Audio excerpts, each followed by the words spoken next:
Assalamualaikum warahmatullahi wabarakatuh. Bismillahirrahmanirrahim. Alhamdulillahi rabbil alamin wa bihi nasta'in ala umuri dunya waddin wa salatu wassalamu ala asyrafil anbiya wal mursalin wa ala alihi wa sahbihi wa man sara ala nahjihi bi ihsanin ila yaumiddin wa ba'd. Allahumma inna nas'aluka ilman nafi'a wa na'udzubika min ilmin la yanfa'. Allahumma 'allimna ma yanfa'una wanfa'na bima 'allamtana ya rabbal alamin. Hadirin Allah muliakan, alhamdulillah kita panjatkan puji dan syukur kita kepada Rabbul Alamin atas segala nikmat dan karunia Allah berikan kepada kita. Sebagaimana salawat beserta salam semoga senantiasa tercurahkan kepada Rasulullah alaihi salatu wassalam beserta para keluarga, para sahabat dan orang-orang yang istiqamah berjalan di bawah naungan sunnah beliau sampai hari kiamat kelak. Hadirin Allah muliakan, di kesempatan pagi hari ini dan juga perjalanan menuju Ramadan yang sudah tidak lama lagi, kita bersyukur kepada Allah Subhanahu wa taala atas nikmat yang Allah berikan kepada kita sehingga kita bisa bersua, bisa bertaqarrub, bisa mendekat kepada Allah Subhanahu wa taala. Nikmat yang tidak bisa kita hitung dengan materi, karena ini adalah nikmat yang sangat mewah dan luar biasa. Wa in ta'udu ni'matallahi la tuhsuha, dan jika kalian ingin menghitung nikmat Allah, kalian gak akan mampu bisa menghitungnya. Maka marilah kita marilah kita berupaya untuk bersyukur sesuai dengan kemampuan kita. Sebagaimana salawat beriring salam semoga senantiasa tercurahkan kepada Rasulullah alaihi salatu wassalam beserta para keluarga, para sahabat dan orang-orang istiqomah berjalan di bawah naungan sunnah beliau. Hadirin yang Allah muliakan, masih bersama Imam An-Nawawi rahimahullahu taala dalam kitab Riyadhus Shalihin di bab birrul walidain dan silatul arham, dan kita sedang membahas ayat ke-23 dan 24 dari surat Al-Isra.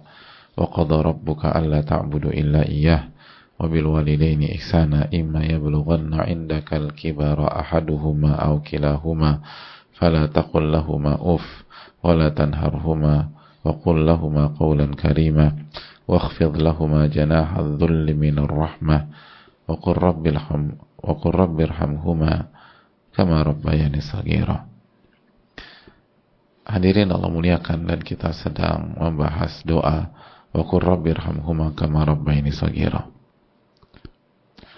Di antara pelajaran dan di antara hikmah yang bisa kita petik dari keterangan para ulama-ulama kita, mereka mengatakan, atau di antara mereka mengatakan rahimahumullah, wa amma mawaqi'ud du'a lahuma fala tandubitu.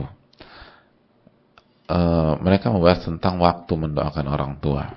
Jadi ketika kita tahu kita diperintahkan dan disyariatkan untuk mendoakan orang tua, dan kemarin kita juga sudah membahas bahwa doa kepada orang tua doa yang mustajab, doa yang diijabah oleh Allah Subhanahu wa taala, dan ini membuat setiap anak yang merasa belum maksimal, khususnya ketika orang tuanya masih hidup, itu bisa dalam tanda kutip membayarnya dengan berdoa kepada orang tua, berdoa kepada orang tua, atau berdoa untuk orang tua, berdoa untuk orang tua, berdoa untuk orang tua kepada Allah Subhanahu wa taala. Lalu pertanyaannya, kapan kita mendoakan orang tua kita? Kapan waktunya kita mendoakan orang tua kita? Ini doanya untuk kapan sih, gitu loh. Apakah untuk pagi hari, atau untuk siang hari, atau untuk sore, atau untuk malam, atau hanya di dalam sholat, atau khusus di luar sholat, nggak boleh di dalam sholat, atau ini dibaca di saat kita sujud, atau hanya pada saat kita umrah, atau pada saat kita haji, atau doa ini dibaca pada saat kita sedang senang, atau mungkin pada saat kita sedang sedih, atau doa ini dibaca pada saat kita mengingat orang tua kita, atau mungkin doa ini dibaca ketika kita lagi marah sama orang tua kita, biar marah itu dihilangkan oleh Allah Subhanahu wa taala. Kesimpulannya, kapan kita baca doa ini? Atau kapan kita mendoakan orang tua kita? Kalau kita melihat keterangan para ulama seperti dalam kitab Tahrir wa Tanwir, ulama mengatakan wa amma mawaqi'ud du'a lahum fala tandabitu. Adapun mendoakan orang tua itu tidak ada waktu khususnya. Tidak ada waktu sakleknya. Wa huwa bihasabi hali kulli imri'in fi awqatil ibtihalihi.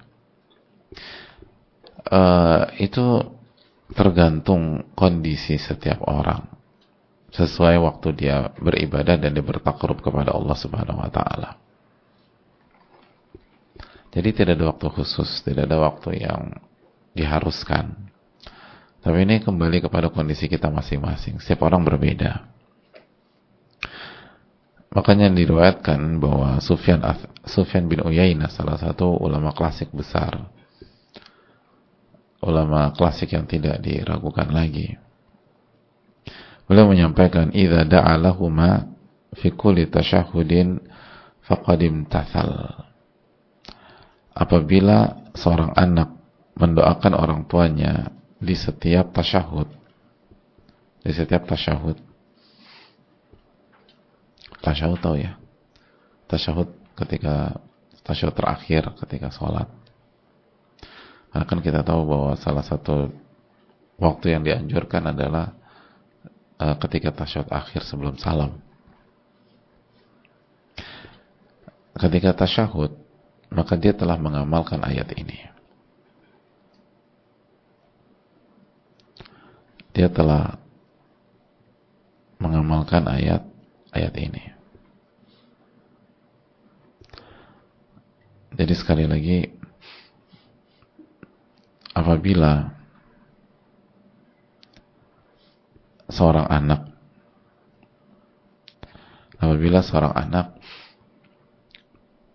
mendoakan orang tuanya di saat tasyahud di dalam sholat, sebelum salam dia doakan orang tuanya, maka dia telah mengamalkan ayat ini. Faqad imtathal.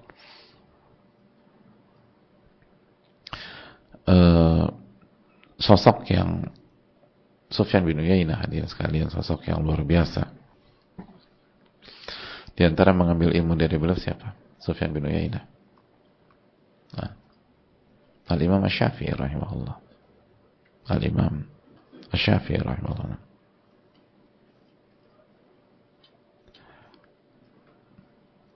Dan nama-nama besar lainnya.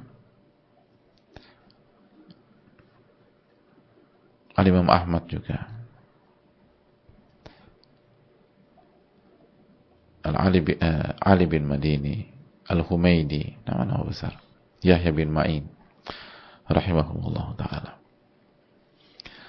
Jadi beliau menyampaikan bahwa apabila seseorang mendoakan ketika tasyahud, maka dia sudah mengamalkan ayat ini. Keterangan Al-Imam Sufyan bin Uyainah menjelaskan bahwa kita bisa mendoakan orang tua kita kapan saja, dalam tanda kutip ya. Di saat kita sedang gembira, di saat kita sedang sedih, kita ingat mereka, kangen, daripada cuman bengong-bengong gitu loh, dan akhirnya mood hilang, mendingan angkat tangan, doakan mereka, dan sangat bermanfaat buat mereka. Saat sedang mengingat kebaikan mereka, jasa-jasa mereka, angkat tangan, doakan mereka. Bahkan pada saat mengingat, pada saat memori itu terputar kembali di benak dan hati kita, lalu kita ungkapkan dengan doa, itu sangat kuat, karena doa seperti itu kan melibatkan hati. Sebagaimana Nabi SAW bersabda, "Innallaha la yaqbalu du'aan min qalbin ghafilin lahin." Innallaha la yaqbalu du'aan min qalbin ghafilin lahin. Allah tuh nggak terima doa dari hati yang lalai dan nggak fokus. Pemahaman terbaik kalau doa kita benar-benar dari lubuk hati yang paling dalam, itu diijabah sama Allah Subhanahu wa taala.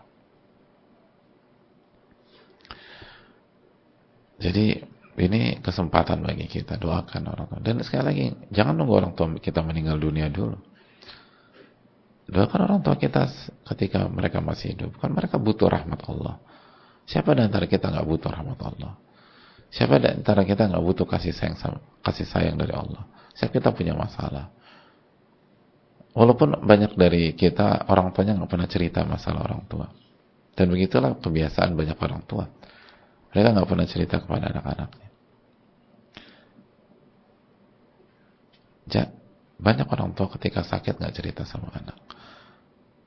Ketika tulangnya udah mulai ngilu-ngilu, sakit-sakit, osteoporosis atau pengkroposan atau ini, nggak pernah cerita. Kayaknya anaknya berpikir kayaknya orang tua saya sehat-sehat aja. Gimana orang tua baik-baik gitu. Orang tuanya udah kesakitan tuh, nggak pernah cerita, nggak pernah ngeluh gitu. Kan pola dari dulu orang tua nggak ngeluh kepada anak. Itu pola dari dulu. Itu karakter.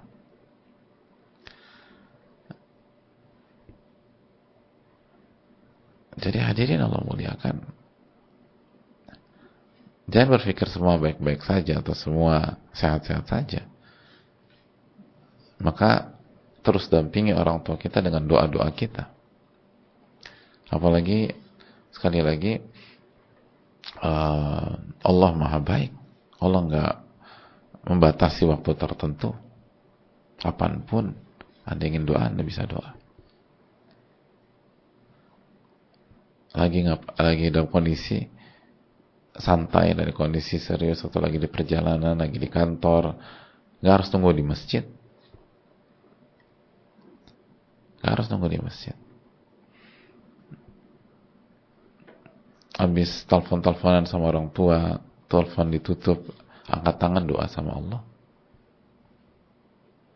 Atau sebelum telepon gitu loh, ingat Allah dulu gitu loh. Angkat doa, ya Allah Rabbirhamhuma kama rabbayani shaghira. Rabbik firli wali walidayya warhamhuma kama rabbayani shaghira. Baru telepon. Jadi doain baru telepon gitu loh. Atau misalnya lagi ngeliatin orang tua lagi nyapu atau lagi diem gitu loh. Kita lihat dari kejauhan. Ingat sama Allah Subhanahu wa taala, Rabbirhamhuma kama rabbayani shaghira. Itu kan anak-anak yang spesial tuh hadirin. Ngeliat orang tuanya ingat Allah Subhanahu wa taala. Terus doain orang tua. Doakan orang tua. Yang mau umrah, doakan orang tua di Safa, di Marwah, di saat tawaf. Doakan orang tua. Doakan orang tua di Masjidil Haram.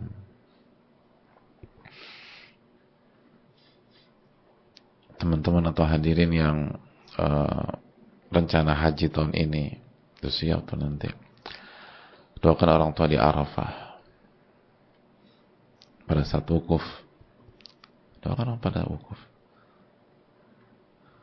Doakan orang tua di Masy'aril Haram, di Musdalifah. Doakan orang tua pada saat tawaf ifadah, pada saat sa'i. Doakan orang tua. Jadi di saat-saat kita ibadah, khususnya doakan orang tua kita. Itu hal yang sangat penting untuk kita tanamkan dalam diri kita. Nggak usah nunggu. Ada banyak anak nggak doakan orang tuanya selama sebulan ini. Na'udzubillah. Ada anak atau ada orang seminggu ini belum doakan orang tuanya. Padahal Allah bebaskan. Lupa sama orang tuanya. Padahal dulu waktu kecil orang tua nggak pernah lupa sama dia.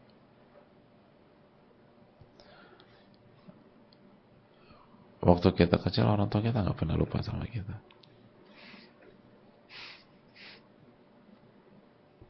Bahkan kita dalam tanda kutip ingin dilupakan orang tua kita nggak lupa sama kita.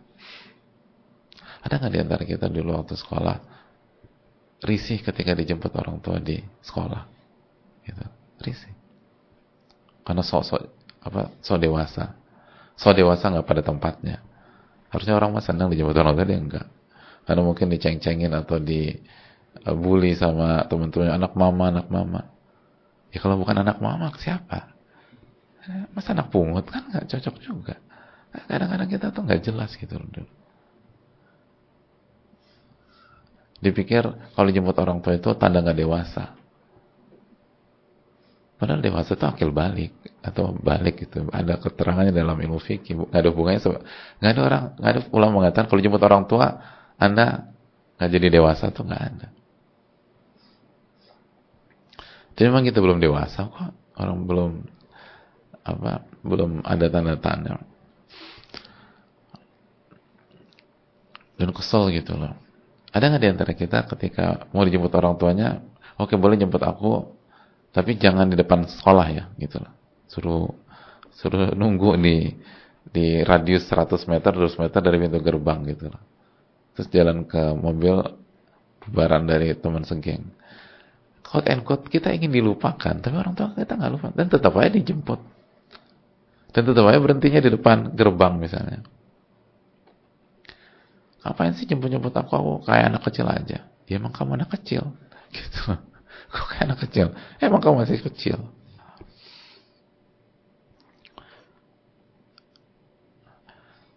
Gitu. Jadi dalam tanda kutip ya, dalam tanda kutip ada di antara kita tuh pengen dilupakan orang tuanya. Pengen, semoga nggak dijemput. Dijemput sama orang tuanya. Orang tua nggak lupa. Rahimahumullah. Rahmatan wasi'ah. Dan sekarang kita baru sadar bahwa dilabeli anak mama itu kebanggaan. Dilabeli anak papa itu kebanggaan. Atau dilabeli anak ibu atau anak ayah itu prestasi. Rahimahumullahu rahmatan wasi'ah. Orang tua kita nggak lupa sama kita, kita yang suka lupa. Jangankan melakukan effort yang besar, kita doain aja lupa. Doakan lupa, subhanallah. Mana nggak bayar doakan itu. Gratis. Nggak ada effortnya juga, hanya gerakan bibir dan amalan hati. Kita nggak disuruh pontang-panting gitu loh.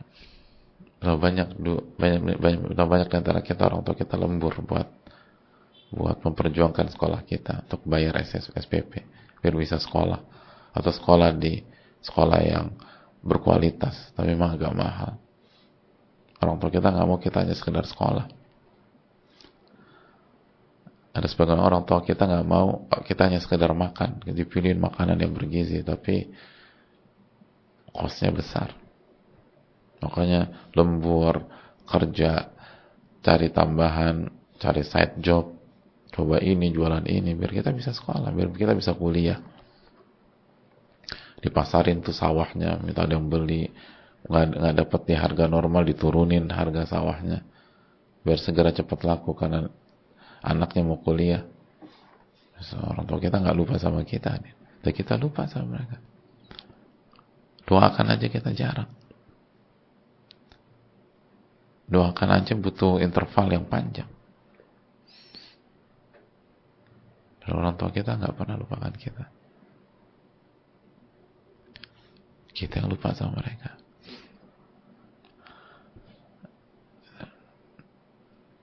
Kita waktunya imunisasi, orang tua kita ingat. Waktunya vaksin kita, orang tua kita ingat. Harus vaksin ini, itu, iya orang tua ingat. Kita schedule orang tua kita ke dokter, lupa kita. Gitu. Harusnya kemarin schedule orang tua kita ke dokter, lupa kita. Iya kemarin. Harusnya kemarin saya ngantar ini, lupa kita. Na'udzubillah, tsumma na'udzubillah.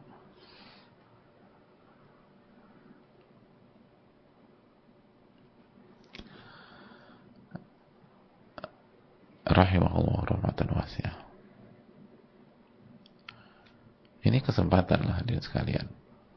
Keterangan ulama mengatakan nggak ada waktu yang terbatas. Doakan di mana kita bisa doakan. doakan di mana kita bisa doakan. Lagi santai, lagi ngerjain sesuatu di ruang kerja kita, ingat orang tua, angkat tangan. Rabbirhamhuma kama rabbayani shaghira.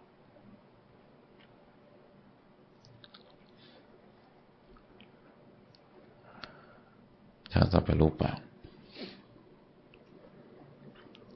Ini momentum, ini kebebasan waktu yang Allah kasih kepada kita. Apalagi kita yang dulu sering ngeselin orang tua, sering buat sedih orang tua, bahkan berapa kali buat nangis orang tua karena kesalahan kita, karena kesalahan. Nah, ini waktunya mendoakan banyak-banyak. Atau merasa belum bisa ngasih apa-apa sama orang tua kita. Nah, ini persembahkan doa-doa yang ikhlas. Itu luar biasa. Doa kita tuh jauh lebih berharga daripada harta bagi banyak orang tua. Dan memang demikian. Doa itu inti ibadah. Ibadah lebih tinggi daripada harta. Dan orang-orang beriman gak pernah meremehkan doa. Yakin doa kita tuh powerful, diijabah sama Allah.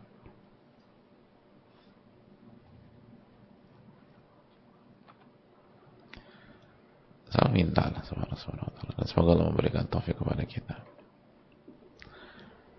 Jadi doakan sebanyak-banyaknya. Doakan sebanyak-banyaknya.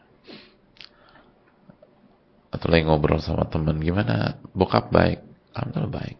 Ingat kan, pertanyaan itu kan mengingatkan kita pada orang tua. Doain. Rabbik fili wali walidayya warhamhuma kama rabbayani shaghira. Gitu.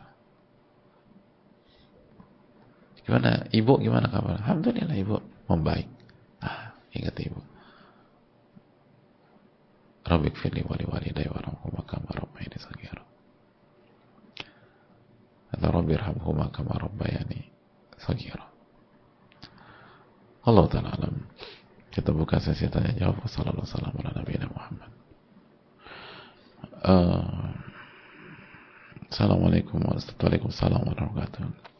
Semoga Allah selalu memberikan rahmat kepada Imam Nawawi di seluruh ulama yang telah memberikan ilmu kepada kita. Semoga Ustadz, keluarga, tim, dan seluruh umat muslim juga selalu mendapatkan rahmat Allah. Amin ya rabbal alamin. Maaf Ustadz, saya mau tanya, saya memiliki orang tua yang sudah berusia sangat uzur. Di umur yang sudah sangat tua, ayah saya sering emosi ketika bicara dengan ibu. Padahal dalam perkara yang sepele, bahkan ayah saya sering berperilaku kasar kepada ibu saya. Beberapa waktu yang lalu, ibu saya mengetahui bahwa ayah saya ada hubungan dengan wanita lain.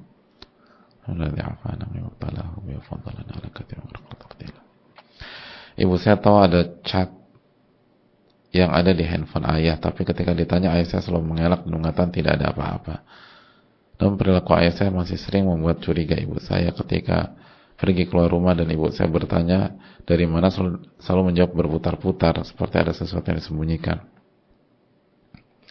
Ibu saya memilih untuk tidak melanjutkan masalah tersebut untuk menjaga hubungan agar tetap baik-baik saja. Dan saat ini juga perilaku ayah saya sudah tidak menimbulkan kecurigaan. Namun masih timbul kekhawatiran jika ayah saya terjatuh pada hal yang tidak diinginkan. Bagaimana hal terbaik yang harus saya dan ibu saya lakukan, Ustaz?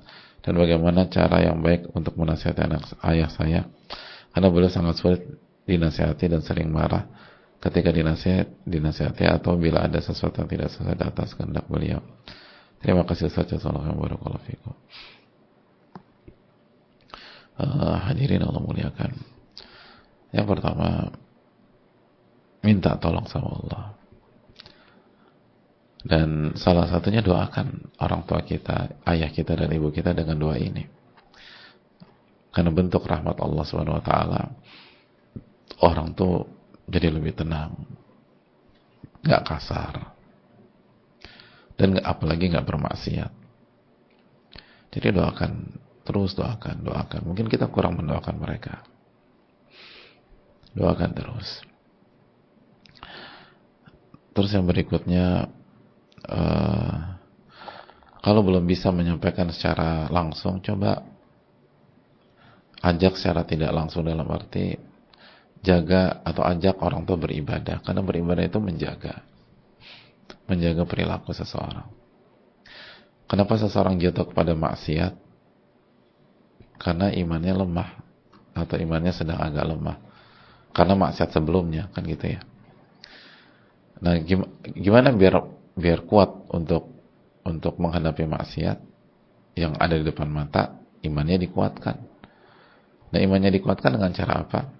Ingat akidah Ahlussunnah wal Jamaah, yazid bi taatillah atau yazidu bi taatir rahman.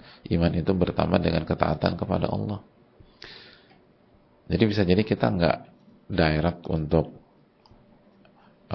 mencegah, tapi kita kuatkan iman seseorang sehingga dengan imannya kuat, dia dengan otomatis bisa menolak itu. Lalu kasih perhatian ekstra buat ibu, karena berat dikasari suami itu berat. Dikasari suami itu berat. Dan didampingi ibu kita. Dan kalau misalnya kita ada dan ibu kita mungkin dikasar secara fisik, kita lindungi, kita cegah. Unsur akhaka dzaliman aw madluma, tolonglah saudaramu yang zalim dan terzalimi. Dan bagaimana menolong yang zalim? Cegah. Ya rahmakallah. Karena sekali lagi, suami yang menyakiti istrinya itu zalim. Dan suami yang menyakiti istrinya itu susah untuk bahagia. Karena al-jaza' min jinsil amal. Balasan itu tergantung jenis perbuatan. Makanya kenapa sih ada KDRT? KDRT kan ada masalah mental dalam masalah mental, masalah emosi, masalah amarah dalam diri seseorang. Dan orang kayak gitu kan gak bahagia. Jadi jangan biarkan itu terjadi. Makanya kata Nabi SAW, orang-orang terbaik dari kalian kan gak mukul.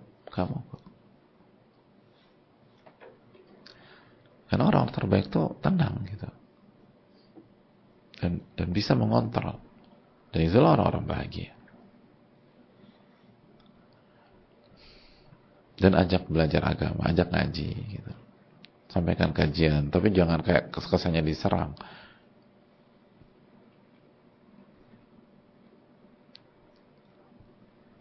Dan semoga Allah memberikan taufik kepada ini. Allah Ta'ala. Assalamualaikum warahmatullahi wabarakatuh. Waalaikumsalam warahmatullahi wabarakatuh. Semoga Allah merahmati Imam Nawawi beserta keluarga, ustadz dan seluruh tim beserta seluruh umat muslim. Amin rabbal alamin. Ustadz, saya ingin bertanya perihal istikharah dan jawaban orang tua yang berbeda. Seorang wanita hendak menikah setelah melalui beberapa proses, ia mencoba maju kepada seorang laki-laki. Jadi dia yang maju ya. Awal istikharah jawabannya mantap, yakin. Kemudian seiring berjalannya waktu setelah khitbah, firasat buruk berdatangan. Setiap istikharah terdapat kecenderungan untuk batal karena alasan yang krusial. Berarti bukan hanya feeling. Alasan krusialnya sudah jelas, sudah ada indikasi-indikasi yang jelas. Sang akhwat pun mendiskusikan dengan orang tua, namun orang tua keberatan karena berita sudah tersebar di mana-mana bahwa ia akan menikah. Wanita ini tetap berusaha meyakinkan orang tuanya untuk tidak melanjutkan, namun gagal. Kadarullah pernikahan tetap berlangsung. Di usia pernikahan yang baru 4 bulan, si wanita ini, si istri, banyak melihat kenyataan firasat buruk dari istikharah tersebut. Banyak ketidakcocokan dari segi kebiasaan, visi misi, dan lain-lain. Bahkan talak 1 sudah turun karena sifat emosian dari suami. Suami juga sangat posesif. Jika marah bisa jadi melampiaskan dengan menghubungi wanita lain. Na'udzubillah. Dan menghardik istri bahkan saat mencoba minta maaf. Pertanyaannya, bagaimana dengan kondisi ini? Apakah si wanita berdosa karena tidak melakukan firasat dari istikharah, Apa yang si istri merasa ketakutan dengan sikap suami seperti ini? Jika istri melakukan kesalahan, suami merasa berhak melakukan satu kesalahan yang dengan sengaja menyakiti istrinya pun di kemudian hari. Jadi kalau istri melakukan kesalahan, berarti kamu utang satu ya, aku juga bisa melakukan kesalahan. Dan biasanya kesalahan gini kan kaitannya sama perempuan dan seterusnya, biar ke arahnya mungkin sana. Tadi makanya menghubungi wanita lain. Istri juga jadi tidak siap untuk hamil, bahkan berdoa untuk tidak hamil dulu karena kondisi suami yang menguras psikis dan emosional istri. Namun di luar kondisi psikis tersebut, suami memang memenuhi kewajiban dalam hal nafkah. Mohon nasihat dan dukungan doanya Ustaz, semoga Allah selalu menakdirkan kebaikan bagi wanita ini. Jazakallahu khair wa barakallahu fikum barakallahu.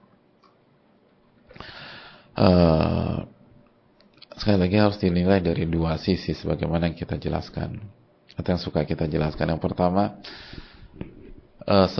sebelum kejadian dan setelah kejadian. Selalu berpikir demikian, sebelum kejadian dan setelah kejadian. Tapi kan udah kejadian, iya, tapi untuk pelajaran bagi yang lain kan. Karena wanita kan banyak. Sebelum kejadian, maka hendaknya seorang wanita itu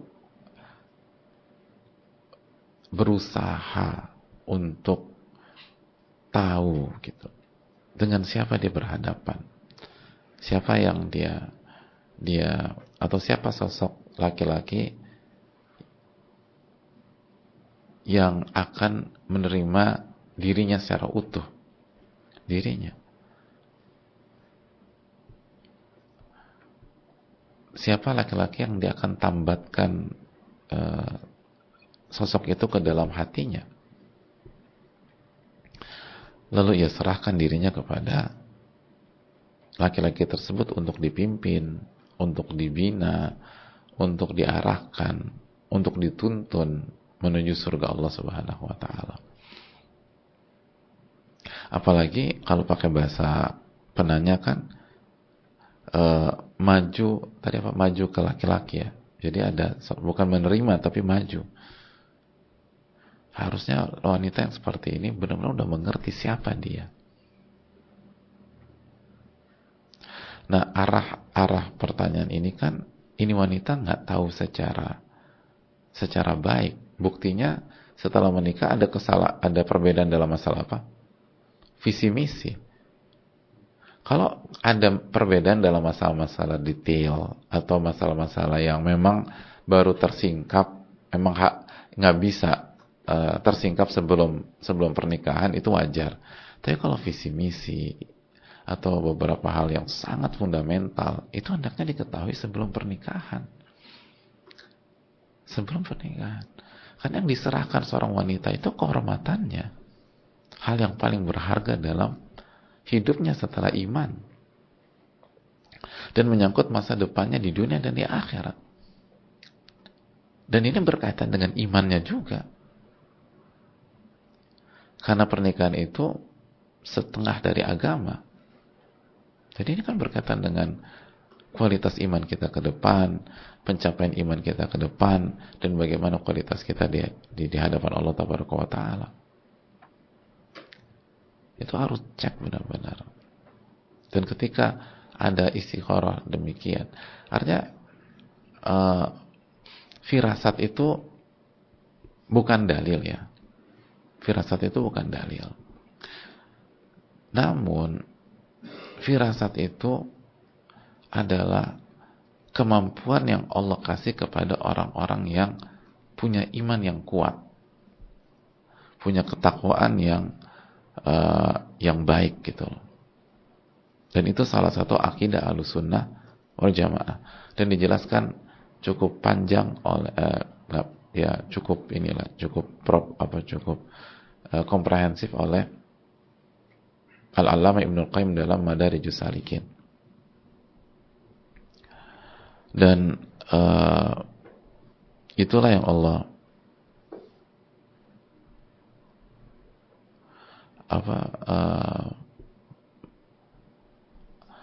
jelaskan di dalam Al-Quranul Karim. Dijelaskan oleh Allah dalam Al-Quranul Karim dalam surat Al-Hijr ayat 75. Inna fi dzalika la ayat lil mutawassimin. Di dalam itulah ada tanda-tanda bagi orang-orang yang punya firasat yang kuat. Itu salah satu tafsirnya.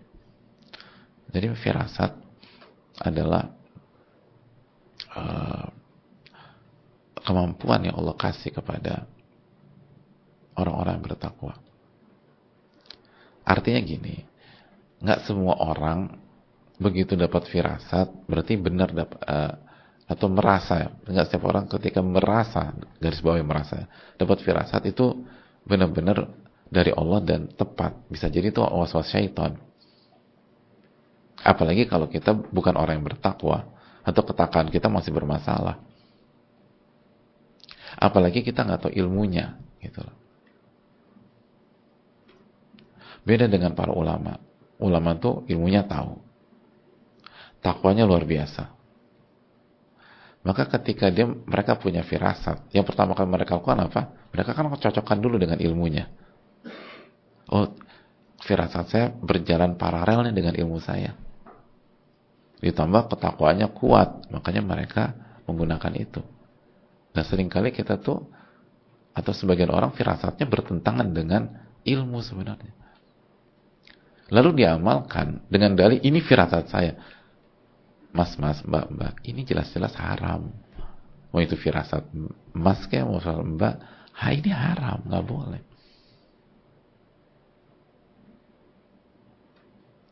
Ini haram. Atau misalnya itu tadi mungkin ada apa? Ada seorang wanita mungkin masa pernikahan sudah tinggal nunggu waktu untuk menikah dengan seorang laki-laki, dan laki-lakinya dari semua sisi baik dan bahkan spesial dari semua sisi, dan ini tinggal nunggu pernikahan. Lalu ini pun didukung oleh ahlul khibrah dari sisi wanita tersebut. Jadi orang-orang yang soleh, yang bertakwa, yang berpengalaman hidup, yang para senior, yang objektif, yang bijak, yang hikmah dari lingkaran si wanita setuju gitu. Yang hikmah ya, yang berilmu, yang bijak, yang hikmah, yang benar-benar sayang sama wanita ini, itu setuju dah. Bahkan kata mereka, kamu tuh kalau bisa punya suami kayak itu tuh beruntung banget. Tiba-tiba di syaitan kasih was-was atas nama firasat, tiba-tiba dia cancel semuanya. Itu kan sebuah kesalahan. Jadi perlu kita dudukan dulu masalah firasat. Kata para ulama, firasat itu adalah pemberian dari Allah jika seseorang punya kemampuan melihat sebuah masalah dari 3 sisi. Sisi yang pertama, dari nama dan sifat Allah. Sisi yang kedua, dari perintah dan larangan Allah. Sisi yang ketiga, dari sisi janji dan ancaman Allah. Gitu. Jadi kalau kita dapat kasus nih, kita bisa tahu kasus ini berhubungan dengan nama Allah yang mana ya, dan sifat Allah yang mana ya. Lalu yang kedua, apa perintah Allah dalam kasus ini, dan apa larangan Allah dalam kasus ini. Lalu yang ketiga, apa janji Allah kalau kita melakukan hal yang benar dalam kasus ini, dan apa ancaman Allah kalau kita salah dalam menyelesaikan kasus ini. Kalau kita punya kemampuan itu, firasat kita benar. Kalau nggak punya kemampuan itu, bisa jadi itu was-was syaitan dengan dalih firasat. Bisa dipahami? Itu dijelaskan Al-Alami Ibnu Al-Qayyim dalam Madarijus Salikin dan para ulama yang lain. Jadi nggak gampang. Oh ini firasat. Ya firasatnya mana gitu. Kalau cuma ngandel firasat bisa jadi orang-orang baik ke cancel semua. Dan itu ternyata permainan syaitan. Dan dia nggak ngerti apa-apa. Dia nggak ngerti perintah, nggak ngerti larangan dan seterusnya. Itu yang perlu kita camkan. Dan sekali lagi, kalau dari pertanyaannya, ini karena kekurang maksimalan dalam proses, sehingga kita nggak tahu visi misi, main maju aja, hanya percaya casing, hanya maju aja. Itu poin. Jadi tolong bagi seluruh wanita yang ingin menikah, tolong hati-hati banget, dijaga. Makanya itu tadi dijelaskan sebagian pihak bahwa pernikahan yang terbaik itu kalau kita, Allah kasih kemudahan bisa menikah dengan satu circle, satu lingkungan yang kita bisa tahu track recordnya secara detail dan jelas, A1. Bahkan kalau kita ngelihat langsung,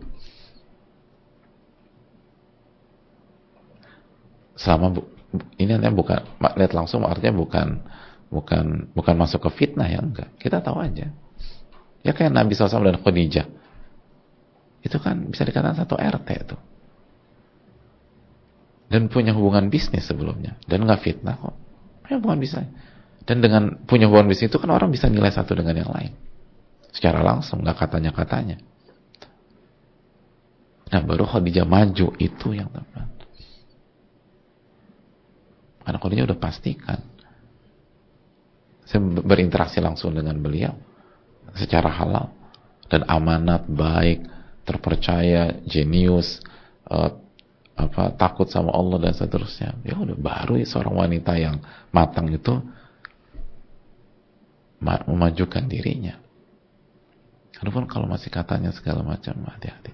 Itu dari sisi sebelum. Adapun sesudah kejadian, coba kita perbaiki ketakwaan kita, bertobat kepada Allah, banyak-banyak istighfar. Dan jangan melakukan langkah terburu-buru. Ini kan pertanyaan tadi masih 4 bulan ya. 4 bulan itu masih belia sekali hadirin. 4 bulan. Nasallallahu alaihi wasallam. Mayoritas pasal 4 bulan itu masih lucu-lucunya. Gitu. Jadi segera istighfar, segera bertaubat. Segera evaluasi sholat kita, evaluasi ibadah kita, evaluasi niat kita.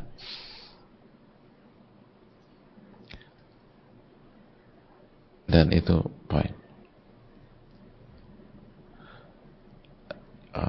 Minta pertolongan sama Allah.